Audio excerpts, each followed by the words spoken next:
just kept getting worse and worse. It should have been called It's a Sucky Life, and just when you think it can't suck anymore, it does. Hi, I feel like I'm gonna make a lot of people mad today. It's hard being the Antichrist around the holidays, okay? The amount of people in my comments that are telling me to go to hell has nearly doubled in the last month, but after today, I think those are gonna look like rookie numbers. I think we gotta bump those up. So that's why I'm here to talk about not only It's a Wonderful Knife, but also It's a Wonderful Life, just a little bit, because we'll get all into this, but I watched It's a Wonderful Knife and was not super hot on it, so then I thought that I would finally watch It's a Wonderful Life for the very first time, and then maybe I would have a deeper understanding of the new film, or a deeper appreciation for like Easter eggs and stuff like that. Did that happen? I don't know. Guess you're gonna have to stick around and find out. Also, what? Am I actually watching the real life Antichrist right now? Yeah, if you're new here, not really a big deal. I don't like to make a whole thing about it, but my YouTube channel is where I run my online virtual cult. Great place to be. There are no membership fees. All you have to do is click subscribe if you want to join. Also, click the like button and the notification bell. That way you never miss our next meeting. Whoever's taking minutes on this meeting today is really gonna have a wild ride, because several topics of discussion today, like I said, are not gonna make people too happy. But let's just start from the beginning, shall we? For hopefully the first like half of this review, I never know how long they're gonna be because this is not scripted. I just sit down and I talk straight out of my ass. It will hopefully be spoiler free for a little bit. Of course, I will warn you once any type of spoilers start coming up. This was a movie that I was excited for. I was really heavily anticipating when it was gonna release on December 1st on Shudder. Shout out Shudder, sponsor me. I love you. I talk about you all the time. I also found the director on Twitter. The algorithm knows me very well because the director was just going on and on about how he made such a gay Christmas slasher. I was excited before, so to say that I was excited after seeing that was an understatement. And though I really was rooting for this movie and I went into it wanting to like it so bad, it really, it just kind of flopped for me, babes.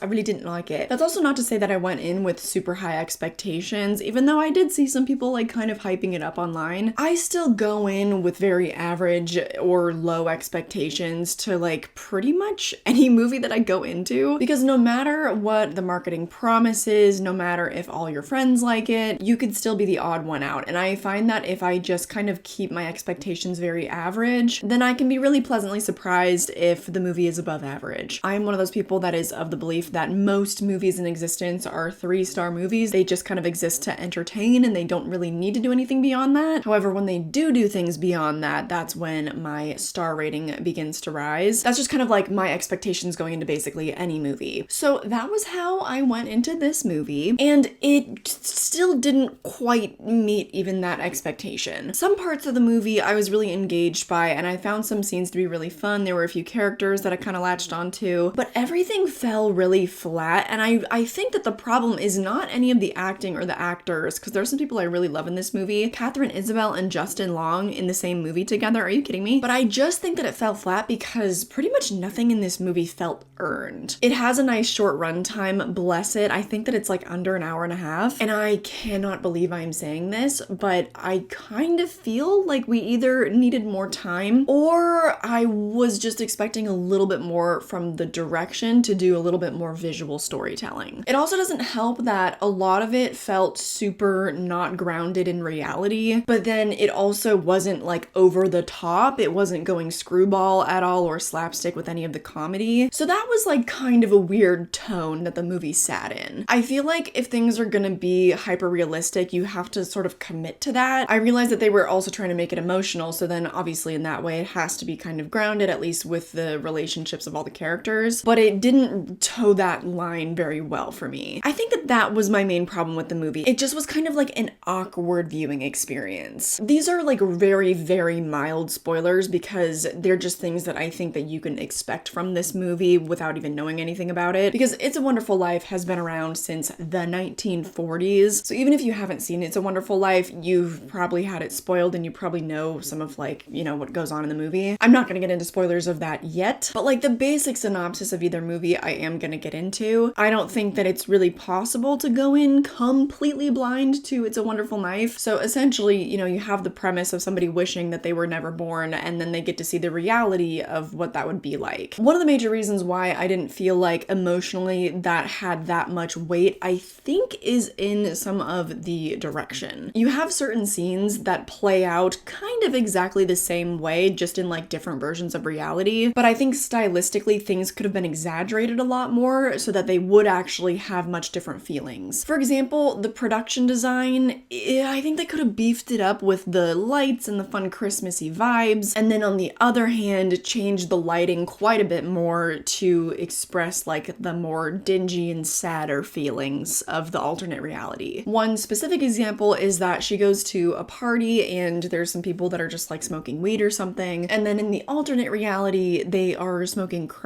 In both instances, she has expositional dialogue with these characters that's like, oh, what are you smoking? Oh, when I think that that could have been completely cut, and instead, maybe they could have done just some simple insert shots and matched the shots exactly so that we would know what it was in reference to without someone having to be like, yep, I am smoking crack.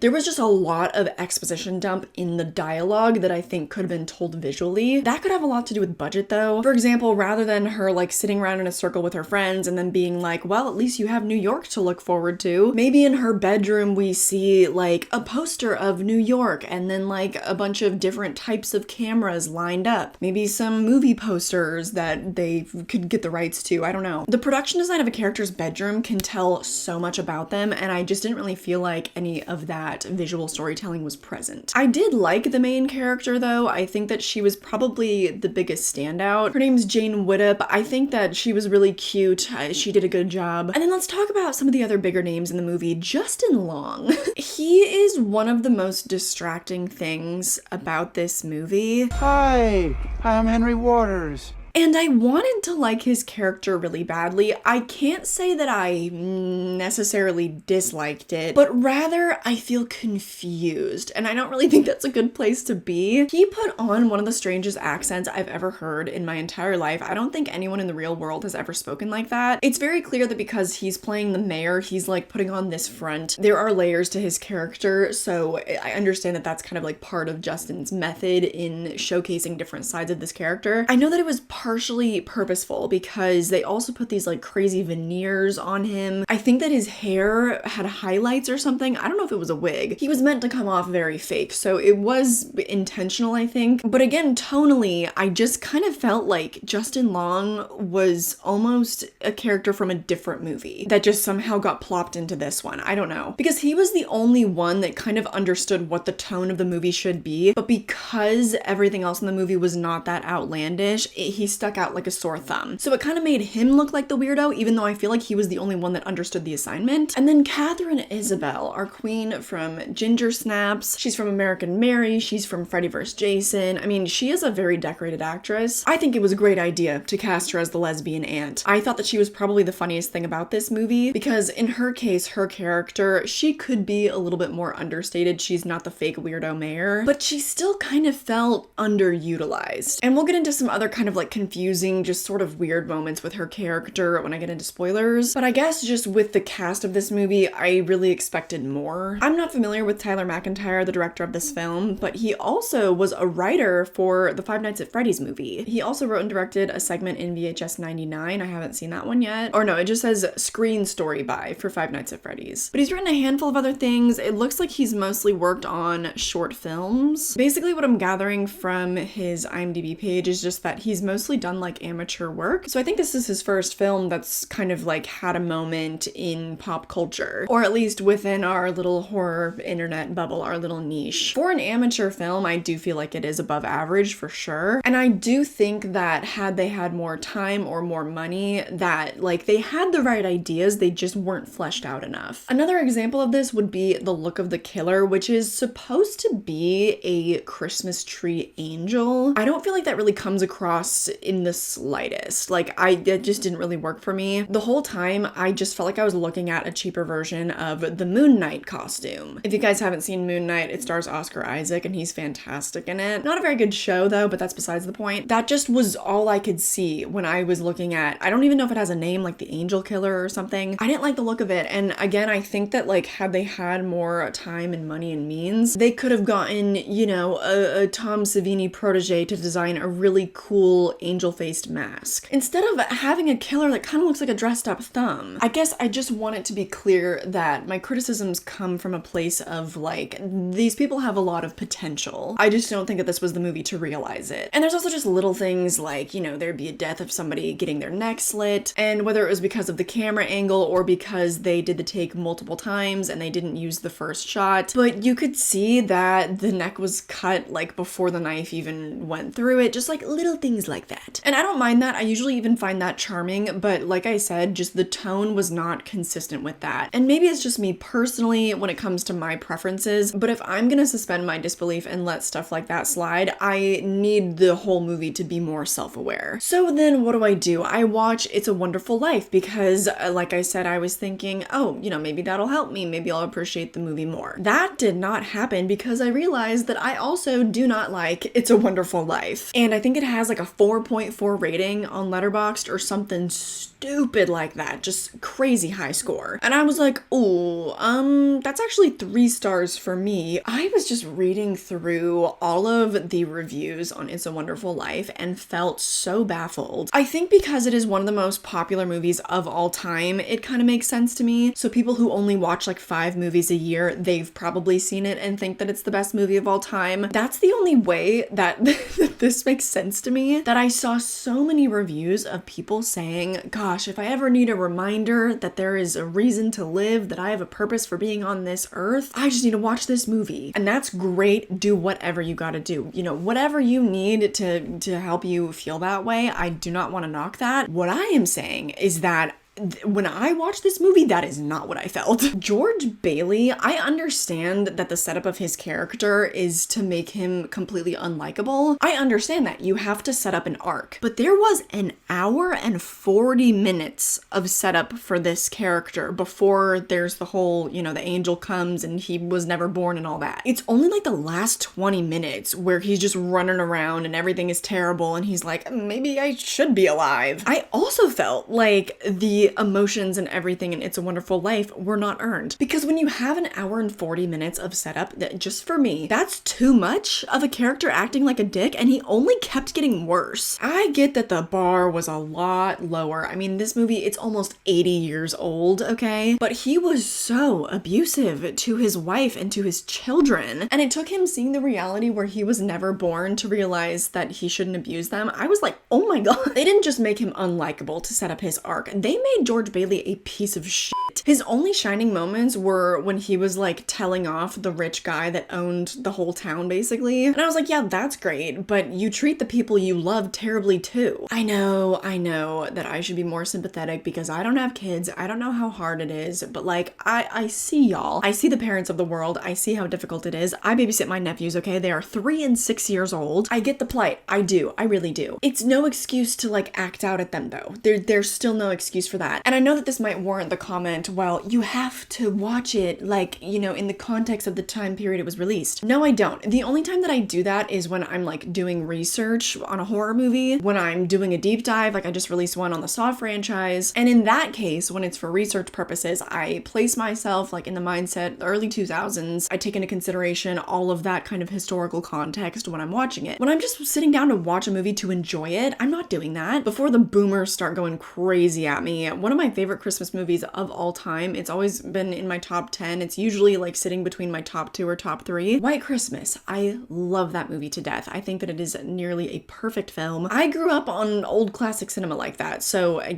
promise that's not the reason. Don't use straw man, red herring bullshit fallacies with me, okay? If I was somebody that really loved the original It's a Wonderful Life, I think that it could have gone either way with It's a Wonderful Knife. On the one hand, I would have been like, don't touch the original, you'll never make anything better. Or on the other hand, I'd be like, well, I love the story. I love that they're paying homage to it. But because I didn't like the original, you know, the class has to wonder, don't they? I don't think that helped. I just don't think that helped. Maybe that whole story, that like type of story is not for me. And I think that it's honestly just because I don't relate. I've been through hell before, okay? I, at one point in my life, went through like a year-long depressive episode. I don't know if you noticed, but the videos from like 3 years ago on my channel, my hair was so much thicker and so much longer. Yeah, yeah, your girl lost a lot of hair during that. It's just now like finally starting to grow back and get thicker again. I've been through some stuff, okay? It's not my lack of feeling. I just don't feel like these movies are like an effective tool to make me appreciate life. They don't do it for me. All right, maybe they do for you. That's fine. I'm just the type of person that like appreciates what I have wherever I'm at in life. For the people that really need that reminder, I think it's great that these movies exist. I think that's wonderful. It's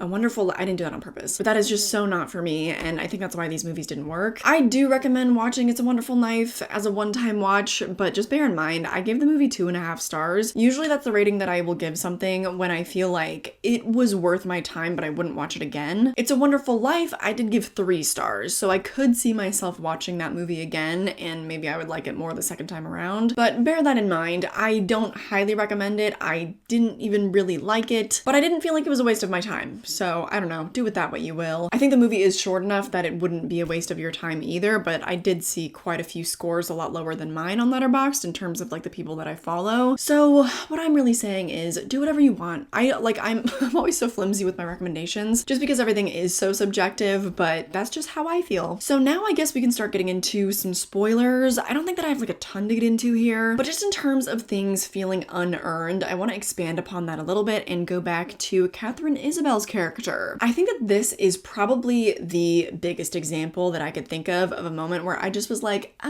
when Winnie shows back up at her house, and her dad, I think at this point, had like kicked her out repeatedly because he's like, you're a stranger, get out of my house. Her aunt opens the door and she just immediately convinces her of what she's going through. At least in the original It's a Wonderful Life, he didn't have anybody to like cling on to except for the angel that knew what was going on. That makes so much more sense to me, that he was just running around and everything was terrible and nobody believed him. Like, that makes sense, especially considering the tone of that movie, right? But It's a Wonderful Life felt like it wanted to be a little self-aware, right? Because it's a dark comedy, but definitely not enough, like I was talking about earlier. So this moment where she just immediately is able to convince her aunt that she is her aunt, I was like, no. And I love a good sidekick. I really do. Especially if it turns out to be a nice little gay romance. But the whole Bernie situation too, I was just like, I mean, okay, they set up Bernie's character a little bit better to be receptive to this, because even if Bernie didn't believe her, Bernie was so isolated, had no friends, was being bullied. So I could kind of realistically see her clinging on to Winnie just because she's like the only person that ever needed her, you know? Not even necessarily to be a friend, but just needed her help. But then, oh my God. How is Bernie the only character that remembers the alternate reality? Like, what do you mean? What do you mean? I don't think they established at all that anybody else remembered the alternate reality. So that was a moment that was just completely unearned. The fact that she like ran over to Bernie's house and was trying to stop her from unaliving herself, I was like, oh yes, okay, that has gravitas, that has weight. But then immediately she's like, I remember, and that exhausted me. Because emotional climax where? Like, I don't see her. It's not cathartic or satisfying at all when a character has to do no work just to be like, oh yes, you remember happily ever after. I don't get that.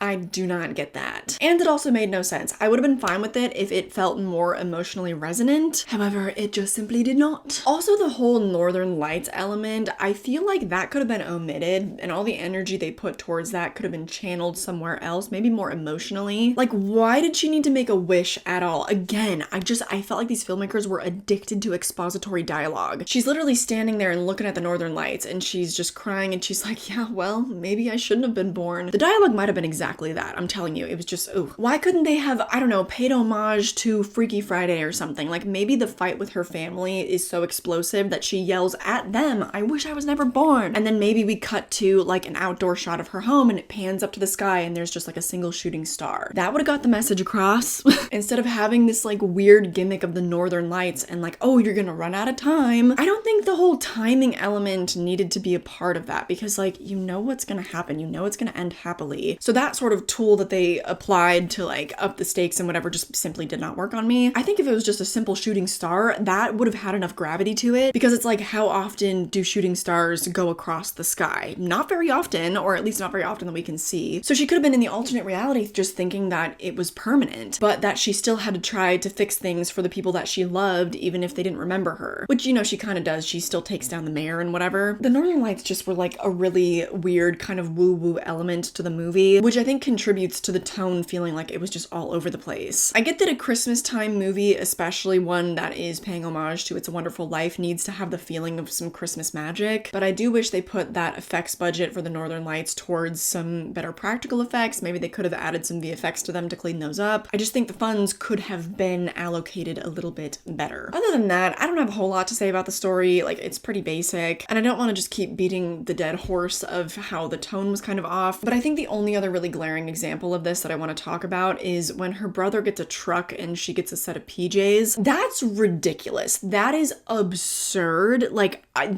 could not suspend my disbelief on that. But it was a super emotional moment for Winnie that just didn't feel resonant, because I was like, okay, emotionally you're trying to keep us grounded, but then you're giving him a truck in her pajamas. Like, I just couldn't pick its moments with hyperrealism and realism. They did not blend well. I think that was one of the other most egregious examples. But I'm not really in the mood to rant today. In fact, the only reason why I reviewed this movie is just because I think it's really the only Christmas-themed horror release of the year, or really the only big one, like the only one that's releasing on Shudder that everyone's kind of talking about. Correct me if I'm wrong, you know, I would love to see other new horror Christmas releases from this year. I really hope that if you've seen this movie, you liked it more than me. Let me know in the comments down below. Let me know your favorite part of it, you know, what hit you in the feels. Just let me know some positives of this movie. I'm always looking to change my perspective if I don't like a film, so that would help out. If you want to get even more Christmas reviews, then definitely check out my Patreon. That'll be linked down below. You can join what I consider to be the High Council of the Cult of Haunted Hippie. It's now over 100 members strong, so big shout out to the patrons for making sure that this content comes to everybody else for free. But more than anything, I just hope that you enjoyed this video and that I catch you in the next one. Bye!